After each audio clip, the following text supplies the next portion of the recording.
అమ్మా భవానీ లోకాల నేలే ఓంకార రూపమమ్మా, తల్లి నీ మహిమల్ని చూపవమ్మా.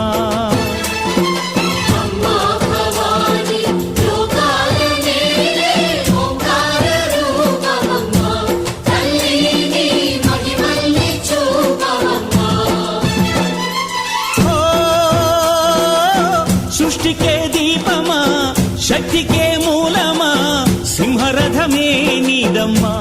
అమ్మ దుర్గమ్మ భక్తులను దీవించుమా.